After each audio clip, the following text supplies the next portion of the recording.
கேள்விக்கு பதில் சொல்லு. வாழ்க்கையில் நமக்கு தேவை பணமா இல்லை பாசமா? காரணத்தோட பதிலை சொல்லு. உன் வாழ்க்கையில் பணத்துக்கு ஏங்கியிருக்கியா இல்லை பாசத்துக்கு ஏங்கியிருக்கியா மாமா? நான் பாசத்துக்கு தான் ஏங்குவேன். எனக்கு பணம்லாம் வேணாம். பணத்தையெல்லாம் நான் பார்த்துட்டேங்க. பணம் பார்த்து, நகை நட்டை பார்த்து, வீடு கட்டி, எல்லாத்துக்கும் செட்டில்மெண்ட் பண்ணி, இவளுக்கு உண்டானதை செஞ்சு, பணம் பணம் பணம்னு சொல்லி இந்தா எத்தனை வருஷமாக கத்திக்கிட்டு இருக்கேன். உங்களுக்கே தெரியும். அங்கே கத்தி, அங்கே அங்கே கத்துறதில்ல. அப்போ உழைச்சேன். உழைச்சி தான் என் முதுகு கூணு கூணு விழுந்து போச்சு. அது போக இங்கே வந்து கத்துறேன். 7 வருஷமாக கத்துறேன். வாழ்க்கை பூரா கத்திக்கிட்டே இருக்கேன். பணத்துக்காக கத்தி கத்தி முடிச்சு போச்சு. எனக்கு தேவை பாசம். நல்ல பாசம். அந்த பாசம் இருந்த இடம் என் பெத்த தாயிட்ட. அந்த தாயவே நான் இழந்துட்டேன்.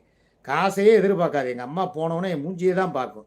மகன் மூஞ்சி வாடி போயிருக்கா, எப்படி இருக்குது, சாப்பிட்டியாப்பா, கேட்குற கேள்வியே தான் அதான். சாப்பிட்டியான்னு தான் கேட்கும்.